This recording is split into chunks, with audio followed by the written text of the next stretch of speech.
Selamat pagi dan salam sejahtera. Perkenalkan saya Riki Wikarto, guru pendidikan agama Katolik dan Protestanti Muslim Pangarah Kabupaten Landak.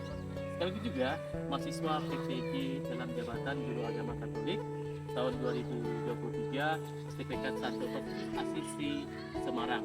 Dalam kesempatan ini saya akan melaksanakan praktek P5 membuat tempat pensil dari barang bekas yaitu botol plastik. Selamat. Bocoran kata Rudra masih ingatkan dibaca.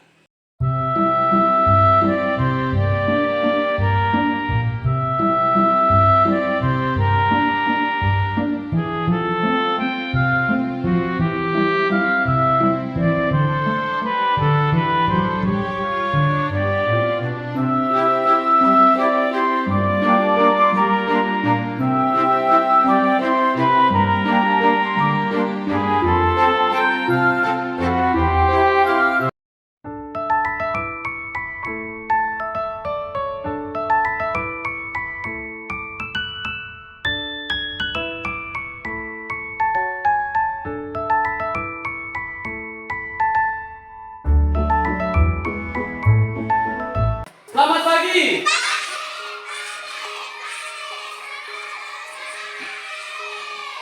Apa kabar?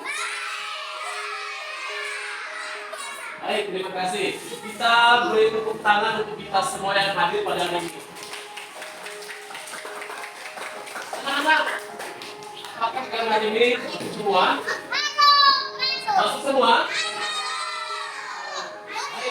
Baik, anak-anak, hari ini kita akan belajar tentang proyek penguatan profil pelajar Pancasila. Yang biasa kita sebut dengan P5. Ya, apa itu? Nanti akan kita bahas bersama ya. Satu P5. Penguatan profil pelajar Pancasila. P5. Nah, hari ini kita akan belajar tentang proyek penguatan profil pelajar Pancasila. Kita ambil tema kewirausahaan. Nah, topiknya apa? Topiknya adalah membuat tempat pensil dari barang bekas. Barang bekasnya adalah botol plastik. Ya, kita sudah mencari botol plastik bekas yang ada di tempat sampah. Nah, dari botol tersebut nanti akan kita buat menjadi tempat pensil dari barang bekas yaitu botol plastik.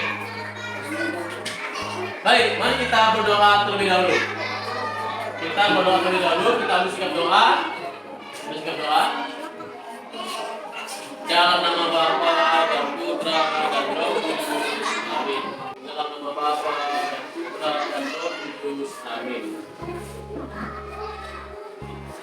Nah, anak-anak, tema P5 kita adalah kewirausahaan. Kemudian topiknya adalah membuat tempat pensil dari barang bekas yaitu botol plastik.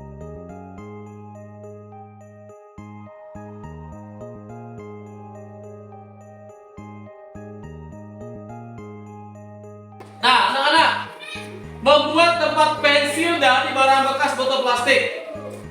Artinya kita buat tempat pensil itu dari barang bekas.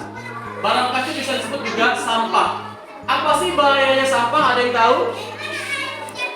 Apa bahaya sampah? Tahu? Apa lagi? Kotor. Apa lagi?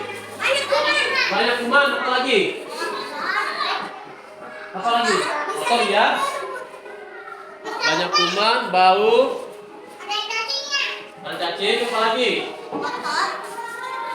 Nah, baik. Apa bahaya sampah? Yang pertama, ini Bapak kategorikan menjadi 3. Yang pertama, mencemari lautan. Yang kedua, mencemari udara. Dan yang ketiga, mencemari tanah. Nah, mencemari lautan. Sampah plastik memberi sumbangsi 90% sampah yang ada di lautan. Sampah plastik yang terkena sinar ultraviolet matahari secara terus-menerus akan menyebabkan terjadinya fotodegradasi yang memecah sampah plastik menjadi kecil-kecil. Nah, bahan beracun dari plastik yang kecil itu akan termakan oleh makhluk hidup yang ada di laut. Yang kedua, mencemari udara. Bahayanya apa? Komponen plastik yang bertebaran di udara berbahaya bagi kesehatan dan juga lingkungan. Bahan beracun itu jika terhirup oleh manusia akan mengakibatkan banyak masalah kesehatan seperti gangguan pernapasan dan juga kanker. Kemudian bahaya yang ketiga adalah mencemari tanah. Sampah plastik ini menyebabkan pencemaran tanah karena partikel dan sifatnya itu sulit terurai. Tanah yang tercemar sampah plastik akan kehilangan unsur hara sehingga tanah tidak lagi menjadi subur. Anak, jadi bahaya sampah itu dapat kategorikan menjadi tiga. Pertama tadi mencemari lautan, yang kedua mencemari udara, dan yang ketiga mencemari tanah. Nah, kemudian apa kegiatan yang dapat dilakukan untuk mengatasi masalah sampah plastik? Apa kegiatannya? Bapak buat menjadi dua. Yang pertama pemilahan sampah. Kita lihat. Yang pertama ada sampah organik, sampah anorganik, dan ada klasifikasi sampah. Kemudian lihat pada gambar. Sampah organik. Sampah organik adalah sampah yang dapat diuraikan. Ya, sampah organik adalah sampah yang dapat diuraikan kembali melalui proses alamiah. Contohnya apa? Contohnya adalah dedaunan kering, ranting pohon, sisa sayuran, dan lain sebagainya. Ya, daun kering bisa kita buat menjadi kandang, dicampur dengan tanah. Kemudian ranting pohon nanti kita akan buat menjadi hiasan apa yang kita buat pada hari ini, proyek kita. Ya. Kemudian sisa sayuran ini juga bisa menjadikan pupuk di tanaman kita. Kemudian sampah anorganik. Sampah anorganik adalah sampah yang tidak dapat diuraikan kembali melalui proses alamiah. Contohnya adalah plastik dan kaca. Ya, itu tidak bisa diulang kembali. Maka caranya adalah kita membuat proyek ini supaya plastik itu bisa kita gunakan kembali. Contohnya kita plastik. Yang ketiga, klasifikasi sampah. Sampah basah atau bahasa aslinya garbage itu sampah organik yang mudah busuk. Kemudian sampah kering adalah sampah anorganik yang tidak mudah busuk. Kemudian sampah lembut yaitu sampah yang merupakan partikel-partikel kecil, ringan dan mudah terbawa angin, berbentuk debu dan abu.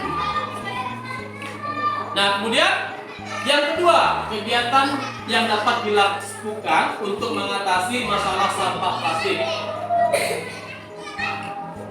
Pengurangan penggunaan plastik sekali pakai. Nah, contoh praktik penggunaan alternatif seperti membawa botol minum sendiri, seperti yang kalian bawa ini, membawa botol minum sendiri.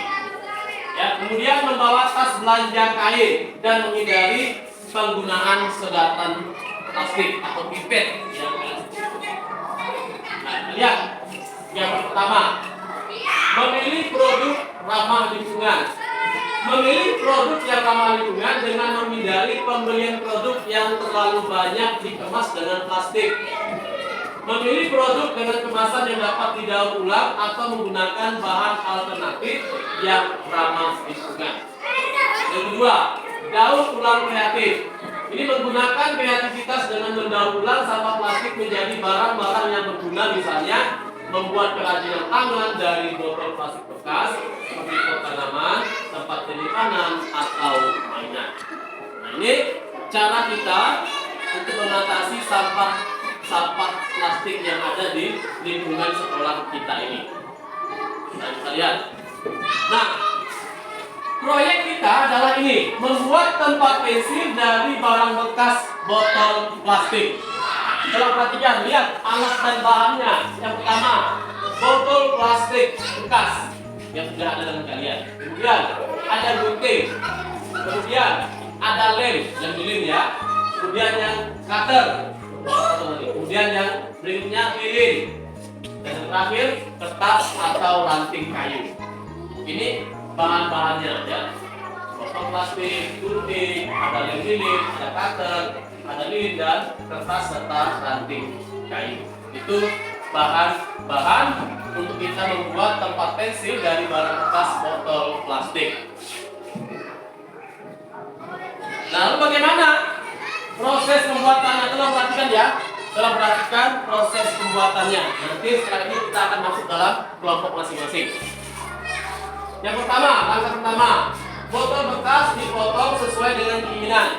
Ya, dipotong nanti satu orang potong botol bekasnya menjadi setengah ya. Botol bekas dipotong sesuai dengan keinginan. Langkah kedua, ambil kertasnya ya, siapkan kertas pembungkus. Kertasnya disiapkan, kemudian dilem pada botol yang sudah dipotong itu.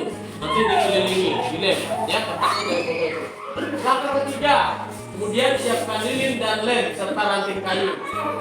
Ya, setelah tadi botol plastiknya dibungkus dengan kertas, dilem, lalu kemudian setelah kering, nanti ranting kayunya itu kalian tempelkan di botol yang sudah dilapisi dengan kertas. Ditempel sekeliling botol itu sehingga menjadi tempat pensil yang utuh di botolnya. Tempelkan ranting kayu pada botol lalu diikat dengan pita. Nanti pitanya ada lepas siapkan. Ya, mengerti? Mengerti? Mengerti? Baik, sekarang kita masuk dalam kelompok. Silakan bekerja masing-masing.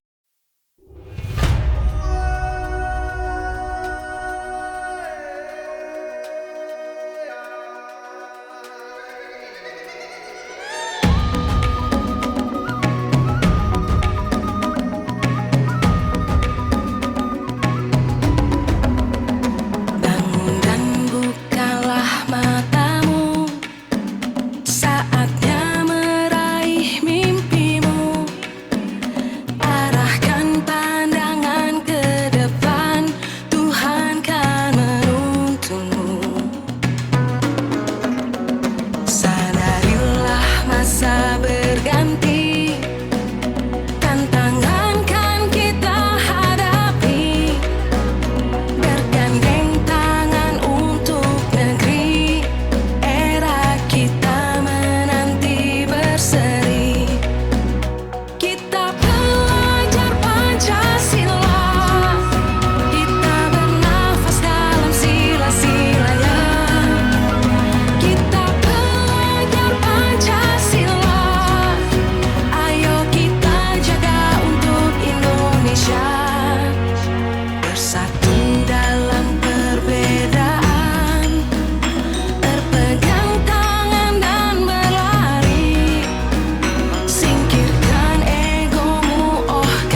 kasih kalian sudah menyelesaikan membuat tempat pensil dari barang bekas yaitu botol plastik.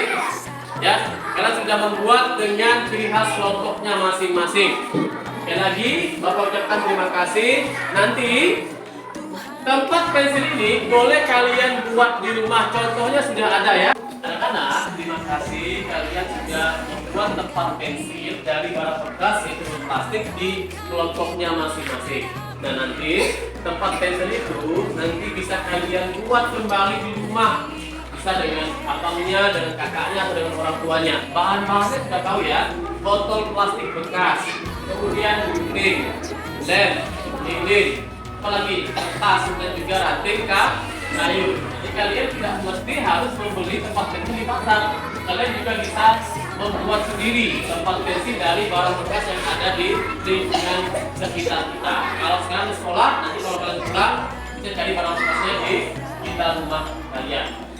Nah, setelah kita menyelesaikan pembuatan tempat pensil dari barang bekas untuk plastik, Bapak akan memberikan beberapa pertanyaan refleksi pada kita semua. Nah, apakah kalian mengalami kesulitan dalam melaksanakan kegiatan ini? Sulit tidak? Oke.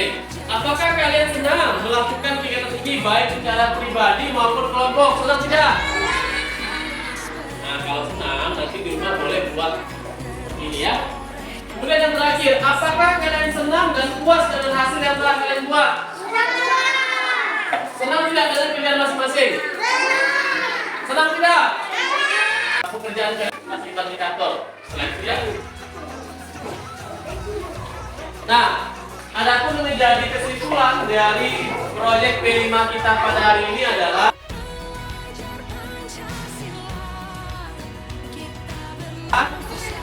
yang pertama, manfaat daur ulang barang bekas.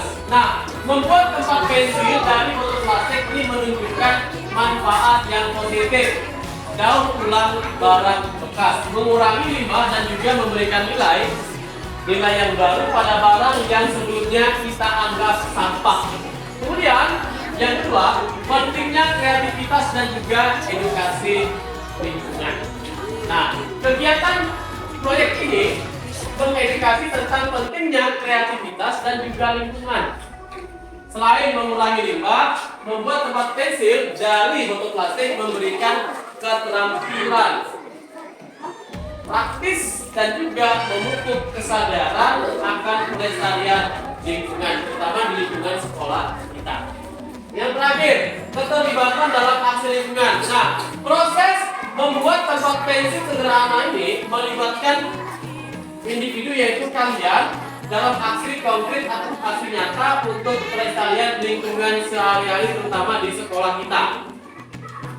Mengajarkan juga bahwa setiap langkah yang kecil dapat memberikan dampak yang positif. Nah, walaupun kita membuat pensil dari barang bekas, tapi itu merupakan hal yang baik, dampak yang bagus bahwa kita dapat membantu mengurangi masalah sampah yang ada di lingkungan sekitar.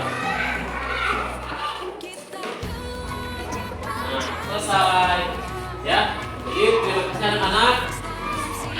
Proyek pembuatan tempat pensil dari barang bekas kita sudah selesai. Mari kita berdoa. Dalam nama Bapa